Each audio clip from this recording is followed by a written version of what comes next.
What's going on, folks? Thanks for joining us. It's Kick Weekly with Inside Kickboxing by Jin and Pico. And let's take a quick look at Rise 178. So let's start at the top. We have Arina Kobayashi versus Manazo Kobayashi. The Kobayashi matchup. Yeah, no relation. No relation, despite what some people have said, they are not related. Arina, I'm not sure if she has a sister, probably, but Manazo has another one, Honoka Kobayashi, but they are not fighting. Okay, so this one, current champion versus a previous champion. It's a matchup between the current mini flyweight champion, so 49 kilograms, against the former flyweight champion, so 52 kilograms. And that's basically a 3 kilogram difference, 6.6 pounds, something like that. So Manazo also has a 2-inch height and reach advantage, I assume. So she would be the natural bigger fight in this matchup. And Yeah, in her last fight, Arina fought Wan Long, who had a significant height and reach advantage. She was just like towering over her. And from what I saw, Long didn't have any, major advantages against Arina in that regard, because in that fight, Arina basically she came out and basically put her lead hand on Long's face to, measure the distance. And for the first minute or minute and a half, Long managed to avoid damage, land a few good things of her own, but as soon as Arina got her range, she was just banging in those rear straights, her power punches, and if Long managed to get her guard in place, Arina would just throw a hook around the guard, left hook, or throw a hook to the body. And another problem that Long had was that she had no kick defense, She was just hitting those rear leg kicks. So as for that size advantage, I don't think Manazo will, profit a lot from it.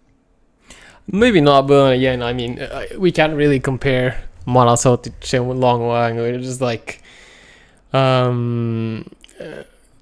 don't know, like a TikTok fighter, basically. Last I checked, anyway, looked pretty terrible. And while Manazo has had a bit of a rough run lately, starting with the, losing to Hinata and then going to Glory and then losing twice to Tesla Calm, I think she is quite good. But again, this is being presented as a who's going to knock out who kind of matchup. But Yeah, clearly, I don't know if they've checked the stats, because last time I checked, Manazo hasn't knocked out anyone. Yeah, I assume the same thing. I just looked at Long for that, size advantage, because she was like the biggest opponent she ever had. But if you look at who Arina lost to in the past, that's only one woman, and that's Koyuki. And if you look at the things that Koyuki Miyazaki had when she beat her, Manazo basically has none of those advantages. So for starters, Miyazaki isn't a terrific boxer, but her major advantage in that regard is that she's a southpaw. So Arina, I didn't check, but I don't think she's fought any other southpaws besides her, did she? Not sure. But yeah, like you said, I think that's going to be a big issue for her. And even more than Yeah, that, I think Arina's power combined with the fact that this match is actually happening in open finger gloves, so MMA gloves. It's an even bigger factor in this one, I think, in terms of yeah. finishing capability for both people or both women. But like the biggest advantage that Koyuki Miyazaki had in that fight, what scored points for her and what helped her keep Arina at range was her kicking game, because she was offensively extremely good with her kicks. That fifth round came around and the camera panned to Arina's thigh, which was just, black and red, just brutalized. And Arina herself she didn't manage to get any advantage as for her own kicks, because Koyuki either, checked those kicks or like withdrew her leg in time, so that Arina would just whiff and, turn around. So she managed to judge her distance quite well in that regard. And I mean, if you look at Manazo, she she has a solid kicking game, but not on the level of Miyazaki. So I don't think it will help her keep Arina at range in that regard. And as for her boxing, does she have anything to discourage Arina from just coming forward towards her? And like you said, she doesn't. In regards to power, Arina is probably the hardest puncher at the lower weights. And Manazo, on the other hand, doesn't have all that much power. And Yeah, and not to mention the speed advantage that Arina's probably going to bring up. yeah, absolutely. And another thing you mentioned is this fight will be contested in MMA gloves. So that will favor the power puncher, which is Arina, and it will be another disadvantage to Manazo in her defense because she can just shell up behind the gloves. Those hooks, left hooks, and rear straights that Arina loves will just pass through her arms and land straight on the head. Yeah. So, without having to ask, I'm going to guess that as far as winning this fight, you are picking Arina, correct? Yeah, probably like a knockout in the second or third round, or if Manazo manages to reach a decision, it will be like a wide decision with at least one or two knockdowns for Arina. Yeah, I am going to have to agree on that. I think Arina is also going to win.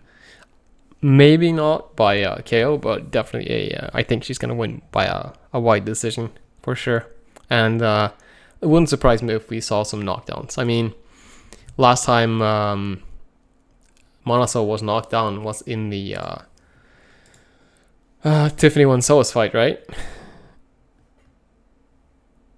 Yeah, I mean, she was finished with a spinning heel kick to the body. So yeah, the con didn't shows knock she her isn't down, invincible at all. She lost Maybe, by yeah. decision both times to Tessa.com, yeah. So the first time, yeah, she didn't get dropped, right? Not as far as I can remember. Let's just check this one. But yeah, I know that I don't think. when I did the wiki, I usually add the knockdowns or knockouts. So yeah, she didn't. Yeah. So again, this is most definitely going to be a. I think even despite the fact that Arina is the one moving up, I think this is actually going to be more of a physical test for Manaso in terms of durability than it is for Arina. Yeah, I mean, Arina has moved up in the past from 46 to 49 kilograms, and she just, destroyed like 4 top 10 fighters on the weight. Yeah, like you said, I mean, the only one she's lost to is Koki 3 times.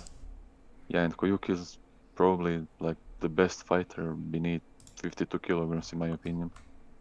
Yeah, I can agree on that. And, now Koyuki also has a finish on her record, so we can almost say she's powerful too. Many are saying it. But yeah, I mean, in terms of having an interesting main event for our number card this close to a big event, I think this is a perfectly fine matchup to headline a card like this. Yeah, absolutely. And both of them did ask for a open finger glove fight for a long time. I mean, it seems like a lot of the women fighters in Rise are asking for it. Yeah, and then I understand why they do it. It makes for a more exciting fight. But when Arena does it, it seems like a major advantage for her. Just straight up unfair to other women, Yeah, I mean, she already carries the power without major. them, so It's brutal. yeah. I mean, you could also think of it as maybe it's a neutralizer, Maybe Manaso actually does get the power to drop someone in those gloves. You never know. I mean, anything is possible.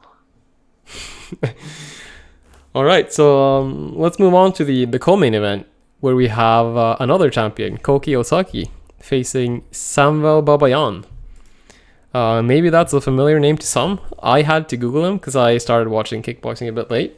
I don't know if you know much about Samvel Babayan, Pico.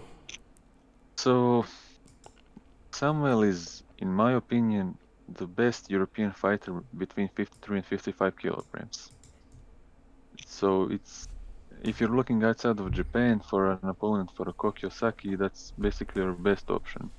But the problem for him is that he's facing probably the second or third best fighter at the weight in the world.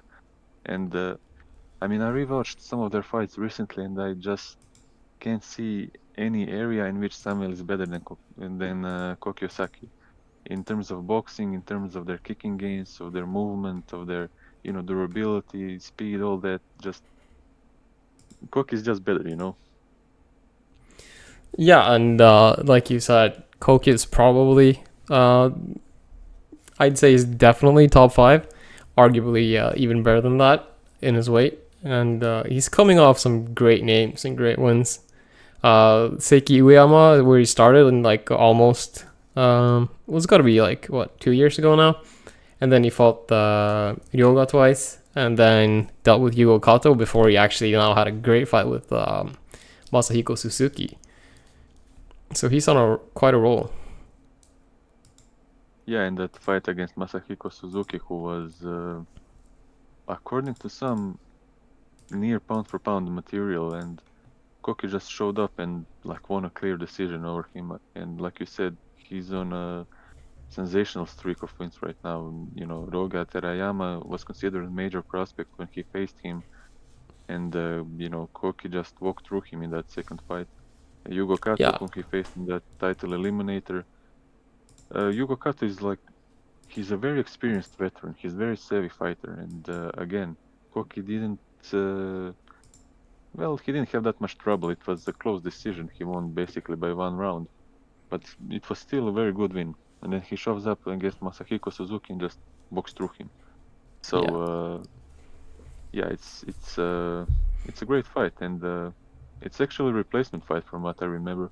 Osaki was supposed to face the Ayman Lamar originally, and Samvel Babayan, as I understand, is stepping in as a replacement. Okay, yeah, I didn't catch that, but yeah, you're probably right. That makes sense. I feel like I have seen the name Iman lately. But yeah, it's a good Yeah, matchup, and like you said, Masahiko Suzuki, despite having lost a few fights recently, it's not like he's been destroyed in them either. He's looked quite competitive in those fights, so uh, he's definitely still close to the top. So just Koki yeah, grabbing the win against him, as surprising as it was, it just, yeah, goes to prove his skill and that he belongs at the top. And I think a lot of people were a bit skeptical about Koki for quite a while and compared him to his brother.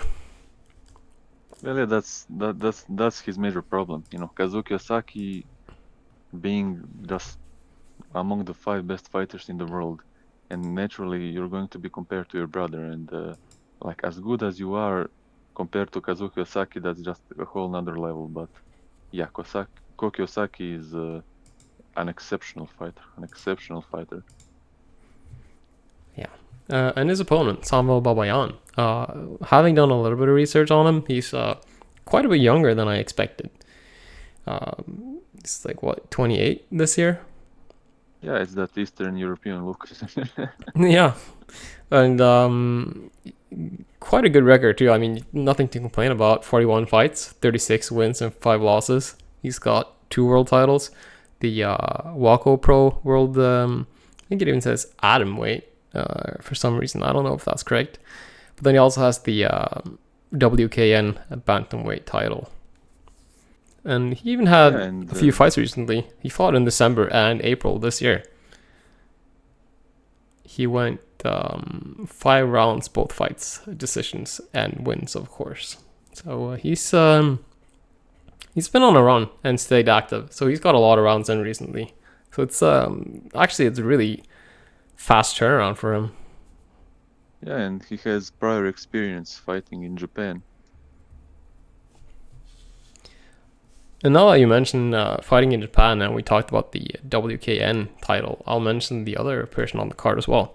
So Jay Snoddon, another fighter from Belfast, Northern Ireland, is coming to Rice.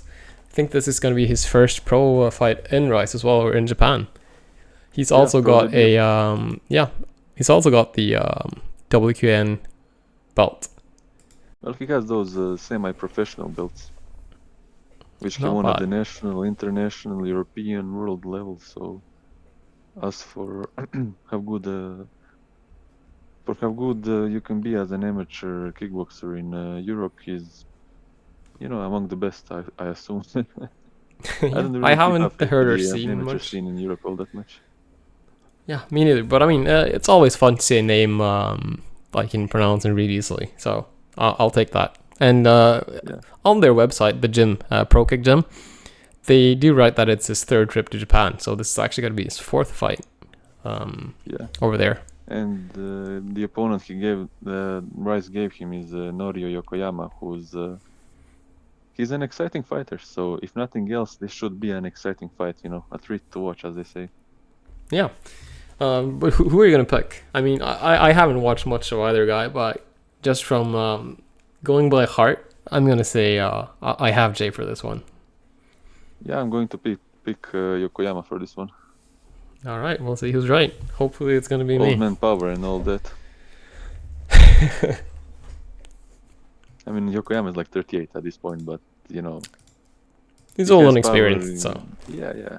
You did mention before we started recording this, Pico, that this card has a lot of Fascinate Fight Team members on it. And for those who don't know, that's the gym of Kento Haraguchi and Arina. Knight Makino, who is fighting Ryoga Terayama. And then we have Kosei Tanaka, who is fighting Hiroto Yokoyama, which I'm actually not quite sure who is, but both of them are quite fresh on the pro scene, and could possibly be in some prospect videos later on, depending on how this goes. What do you think about Ryoga at this point, Pico? About Ryoga. Yeah. You know, so Ryoga was once upon a time considered a very good prospect on the J-Kick scene. He was coming from Team Teppen when Team Teppen was still among the top gyms in Japan. His sister was Hinata Terayama, you know, who was pound for pound among the women. So he had that, you know, genetic link, so to speak. But one of the major knocks against him during his run was his lack of power. Because in 9 victories he had one stoppage. He has still one stoppage, and that was a technical knockout.